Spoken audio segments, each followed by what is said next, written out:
It was forecast by Wernher von Braun, the top German rocket scientist who was brought to the United States right after World War II to make sure that his knowledge didn't get into the hands of the Soviets.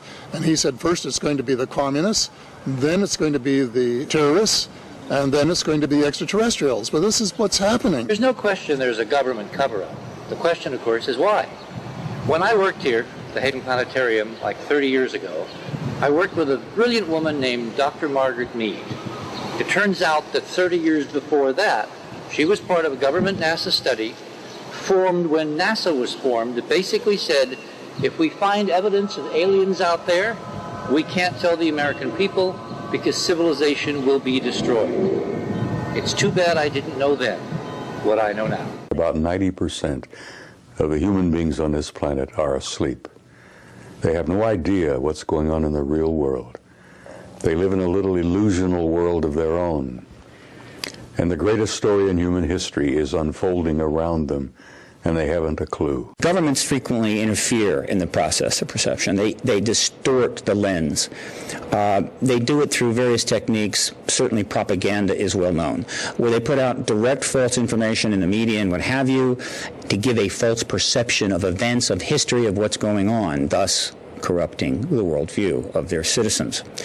The UFO ET issue is, in fact, an example. The cover-up work like this, we consistently downplay the true extent of both our interest in and involvement with this phenomenon, and we routinely told the British Parliament, the media and the public that UFOs were of no defence significance, when all the while, behind closed doors, we were looking at this very seriously. I'm curious like everybody else. I want to know. I mean, the truth needs to come out. If there is really visitation to Earth and there are cosmic cultures coming here, I think I'm just the spokesperson for the average intelligent human being. One of the cases that we feature in our book, in Wonders in the Sky, is an observation by Michelangelo, who saw what he called a luminous sign of 3 luminous objects in the sky that he saw long enough that he could remember them very clearly, and he did a painting of them. If this is really true, if we're having visitations, and they're not only now, they happened in ancient times, and we've had some proof that in ancient times visitors from ancient cultures have come here, then let's face it, we're going to have to rewrite all of our history.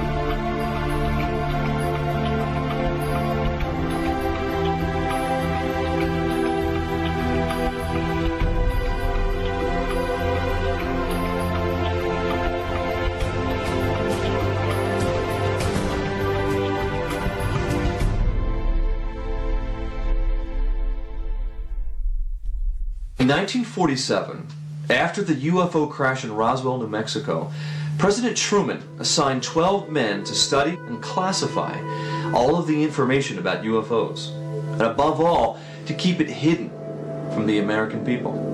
This secret group, called Majestic 12, had a conflict with one of their members, Secretary of Defense James Forrestal. He wanted to reveal the truth to the American public. Instead, he was admitted to the Bethesda Naval Hospital, where he fell from a high window to his death. Of course, they claimed it was a suicide. Today, almost 60 years later, all of the original Majestic 12 members are dead, and 12 new members have taken their place. But do you, the average person, know about any of this? I know, I'm not going to say I believe, I know that we have objects that are reported as unidentified flying objects, UFOs, that do not originate on this planet.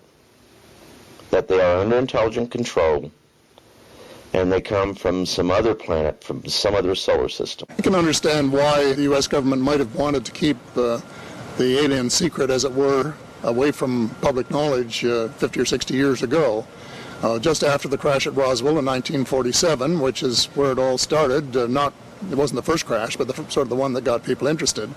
The world was different at that time. It was just after World War II. People were tired of war, and they probably wouldn't have wanted to know that we were being visited by people from outside of our planet. Make no mistake about it, technology acquisition lies at the heart of UFO secrecy, lies at the heart of government kind of policy on this. Certainly in the United Kingdom, and I'm sure too in the United States, in Russia, in China, all around the world. There's an organization that was formed after the Paris Peace Conference, after World War I, called the Council on Foreign Relations. And that is what I view as the U.S. branch of the world government. They control all the major media.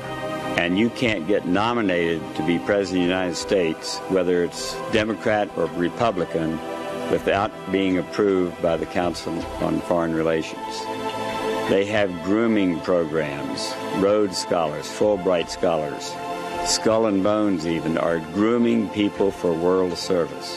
Whenever you get elected president, you wear two hats. You wear a U.S. hat and you wear a world government hat. So the alien issue is something that the president is briefed on after he's elected. Before he takes office, he's briefed on again. After he takes office, Bill Casey gave Reagan a 1-hour briefing in late January '81, and then Reagan got an all-day briefing by Bill Casey in March of '81. That same thing happens to all presidents now, I think. He's given enough information for him to absorb, to realize why it's so important not to have disclosure or too much disclosure before it's time. Now I know that the government has plans that when the common enemy was no longer communism, and then it became international terrorism, and when that doesn't hold up anymore, then it's going to be a threat from space. Well, how are you going to make people believe there's a threat from space if nobody believes there's anything intelligent out in space?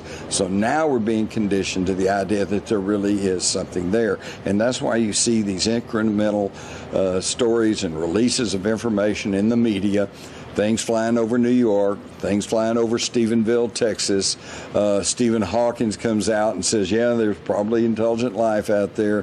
NASA has incrementally told us the moon is a dead, airless planet. Oh, well, wait a minute, it's got a little bit of an atmosphere. Oh, wait a minute, it's got a little bit of water. So that's why this idea of maybe just drip feeding the information out there and, surrounding it sometimes with a little bit of X-Files music, a little bit of jokes about little green men and tinfoil hats is actually the best way to do it.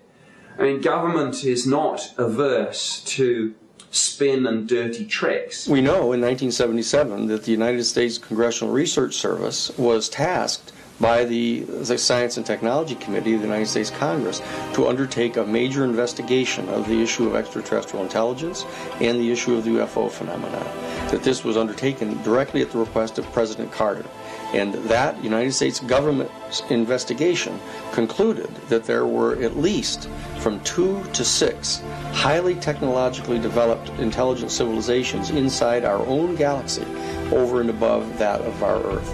And that's an official finding of the United States government in 1977 that was submitted to the United States Congress and to the Office of the President of the United States. I had met with Edgar Mitchell, Apollo 14, and basically Edgar Mitchell made a very powerful statement as to the fact that Roswell was real, that he had called the Pentagon, that his Pentagon source had said Roswell was real, that this subject matter is highly classified, that he can't even get to the truth of it, the most presidents can't get to the truth of it. If I don't believe Edgar Mitchell, who's an astronaut, if I don't believe Colonel Philip Corso, who worked in the Pentagon and back engineering alien technology, then who do we believe? I grew up with astronauts, Gus Grissom, Gordon Cooper, John Glenn. I have 2 godfathers who walked on the moon. My little brother's godfathers, Gene Cernan, who also walked on the moon. So we had astronauts all through our family. When I was a kid, Gordon Cooper and Gus Grissom were the 2 who first talked about how they'd seen UFOs outside the spacecraft. And they could see them through the windows, and they would bring home film in these little Bell & Howell 8mm cameras with little wind-up doohickeys on them that they would take from space and show these craft that were flying around the capsules.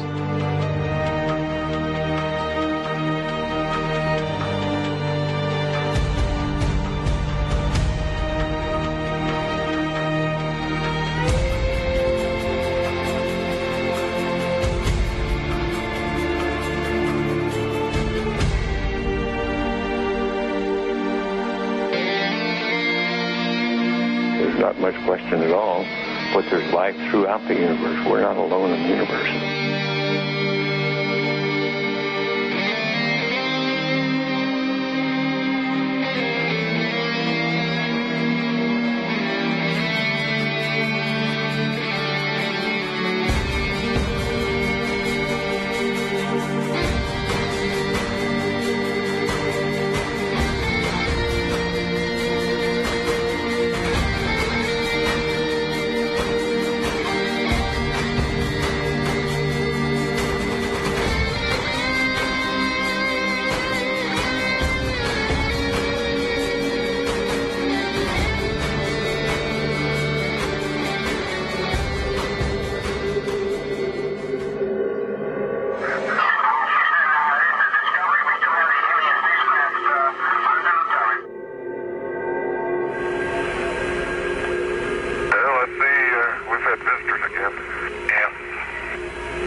They do know one thing.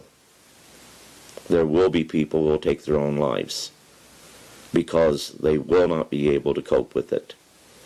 I can tell you from being in the military, and I can tell you from the perspective of the recovery teams, there have been people that were in the military that wasn't ready to accept that.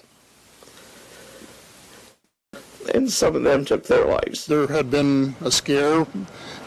Orson Welles had put on a radio show one Halloween night based on H.G. Wells' War of the Worlds with the Martians invading Syracuse, and it really created a panic. So, there was this fear, I guess, well, if people know what's going on, they will react in an unpredictable way. I know of one incident where a person took an M16 and blew the top of his head off simply because he couldn't cope with the fact that he knew he came into something that was not of this world, that it didn't originate on this planet.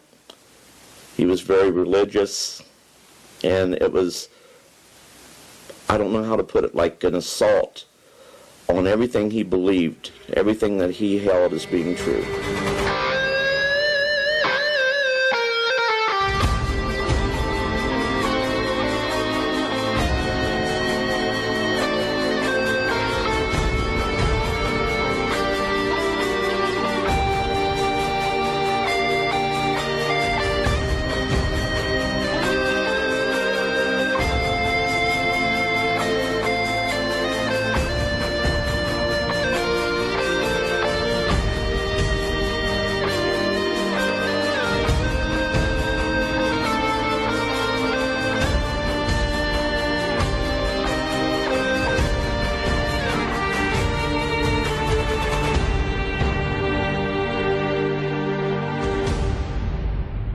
The Roswell crash of July of 1947 has now been established to have been an historical fact because we were able to recover the photographs that were taken of General Ramey in July of 1947, which he was displaying the false wreckage of a weather balloon, and in his hand he had the telegram that he'd received from Washington, and it said directly in the telegram, when we digitized the negatives and blew them up, it says, bring the bodies from the crash site to Wright-Patterson in Ohio.